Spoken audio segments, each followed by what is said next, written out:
Question 1. Which of the following disease condition is characterized by the hyposecretion of adrenal cortex hormones? A. Addison's disease. B. Cushing's syndrome. C. Cushing's disease. D. Hypothyroidism. Answer 1. A. Adrenal cortex insufficiency, also known as Addison's disease, refers to hyposecretion of adrenal cortex hormones, glucocorticoids, mineralocorticoids, and androgen. Autoimmune destruction is a common cause. Requires lifelong replacement of glucocorticoids and possibly of mineralocorticoids. If significant hyposecretion occurs, the condition is fatal if left untreated. Question 2. A patient with Addison's disease should consume which of the following diets? A. High fat and fiber. B. Low potassium and high protein. C. High protein, carbs, and adequate sodium. D. Low carbs, high protein, and increased sodium. Answer 2, C. Diet should be high in protein and carbohydrates. Clients taking glucocorticoids should be prescribed calcium and vitamin D supplements, to protect against corticosteroid-induced osteoporosis. Some clients taking mineralocorticoids may be prescribed a diet high in sodium. Question 3. In Cushing's disease and syndrome there are A. Increased cortisol production. B. Low potassium and glucose levels. C. Increased production of aldosterone and cortisol. D. Decreased production of cortisol and aldosterone. Answer 3, A. Cushing's syndrome is a metabolic disorder resulting from the chronic and excessive production of cortisol by the adrenal cortex or from the administration of glucocorticoids in large doses for several weeks or longer. Question 4. Which of the following is not a typical sign and symptom of Cushing's syndrome? A. Hyperpigmentation of the skin. B. Hirsutism. C. Purplish striae. D. Moon face. Answer 4, A. Hyperpigmentation happens in people with Addison's disease because the adrenal insufficiency causes changes in hormone levels. These hormones changes means that more melanin is produced and the skin appears more tanned.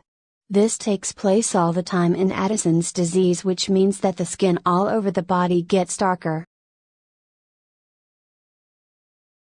Question 5. In Cushing's disease, what is secreting too much ACTH, adrenocorticotropic hormone, which is causing an increase in cortisol production? A. Adrenal cortex. B. Pituitary gland. C. Thyroid gland. D. Hypothalamus.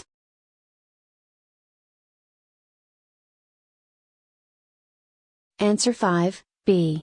Cushing's disease is a metabolic disorder characterized by abnormally increased secretion, endogenous, of cortisol, caused by increased amounts of ACTH secreted by the pituitary gland. Question 6. A client with a diagnosis of Addisonian crisis is being admitted to the intensive care unit. Which findings will the interprofessional healthcare team focus on? Select all that apply. A. Hypotension. B. Leukocytosis. C. Hyperkalemia. D. Hypercalcemia. E.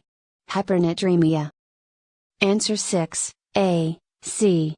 Addisonian crisis is a life-threatening emergency.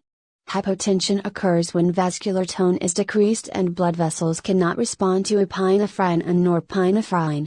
The role of aldosterone in the body is to support the blood pressure by holding salt and water and excreting potassium. When there is insufficient aldosterone, salt and water are lost and potassium builds up. This leads to hypotension from decreased vascular volume, hyponatremia, and hyperkalemia. The remaining options are not associated with Addisonian crisis. Question 7. What laboratory values would you expect to see in a patient diagnosed with Cushing's syndrome? A. Hypocalcemia. B. Hyponatremia. C. Hyperkalemia. D. Hypokalemia. Answer 7, A, D. Hypoglycemia or low serum potassium and hypocalcemia, low serum calcium, is consistent with Cushing's syndrome. Hyponatremia, low serum sodium, and hyperkalemia, elevated serum potassium, are not associated with Cushing's syndrome. Question 8. Which abnormal serum lab value is expected for a patient with Addison's disease? A. Potassium 6.0. B. Sodium 152. C. Glucose 110. D. Bun 15.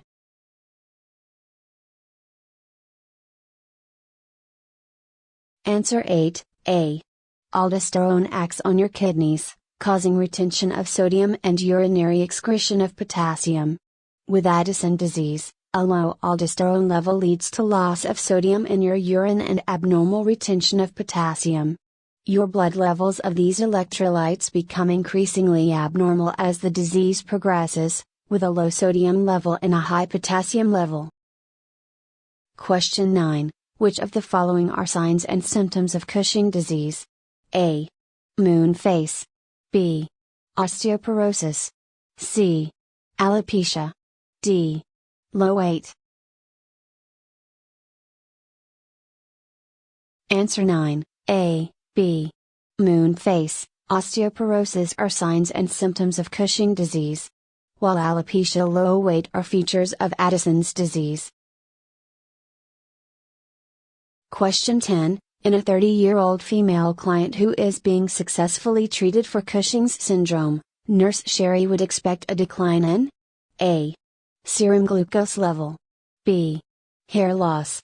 C. Bone mineralization. D. Menstrual flow.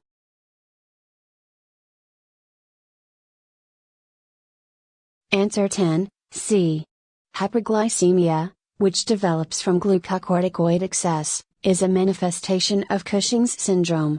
With successful treatment of the disorder, serum glucose levels decline.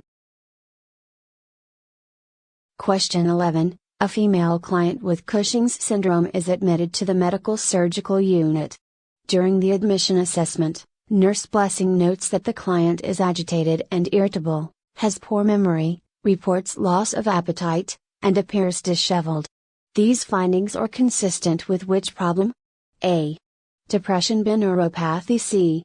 Hypoglycemia, D. Hyperthyroidism.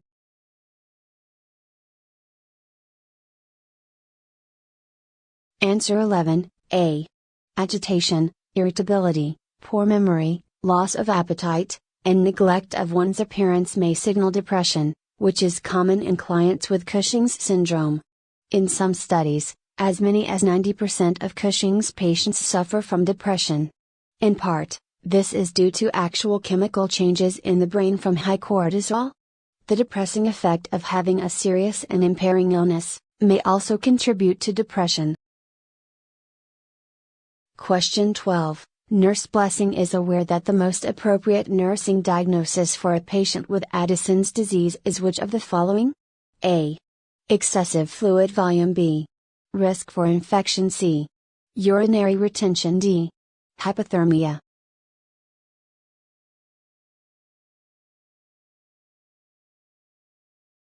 Answer 12, B. Addison's disease decreases the production of all adrenal hormones, compromising the body's normal stress response and increasing the risk of infection. Other appropriate nursing diagnoses for a client with Addison's disease include deficient fluid volume and hypothermia. Question 13. Before discharge, what should a nurse instruct a patient with Addison's disease to do when exposed to periods of stress? A. Perform capillary blood glucose monitoring 4 times daily. B. Drink 8 ounces of fluids. C. Administer hydrocortisone IMD. Stop the medication and rest for some time. Answer 13, C. Patients with Addison's disease and their family members should know how to administer IM hydrocortisone during periods of stress. Although it's important for the patient to keep well hydrated during stress, The critical component in this situation is to know how and when to use IM hydrocortisone. Question 14. A daily dose of prednisone is prescribed for a patient. The nurse provides instructions to the patient regarding the administration of the medication and should instruct the patient that which time is best to take this medication. A. At noon. B. At bedtime. C. Early morning. D. Anytime, at the same time each day. Answer 14, C. Corticosteroids, glucocorticoids, should be administered before 9 a.m. Administration at this time helps to minimize adrenal insufficiency and mimics the burst of glucocorticoids released naturally by the adrenal glands each morning. Options 1, 2, and 4 are incorrect. Question 15. A patient has been taking oral prednisone for the past several weeks after having a severe reaction to poison ivy. The nurse has explained the procedure for gradual reduction rather than sudden cessation of the drug. What is the rationale for this approach to drug administration? A. Prevention of hypothyroidism. B. Prevention of diabetes insipidus. C. Prevention of adrenal insufficiency. D. Prevention of cardiovascular complications. Answer 15, C. Sudden cessation of corticosteroid therapy can precipitate life-threatening adrenal insufficiency. Diabetes insipidus, hypothyroidism, and cardiovascular complications are not common consequences of stopping corticosteroid therapy suddenly.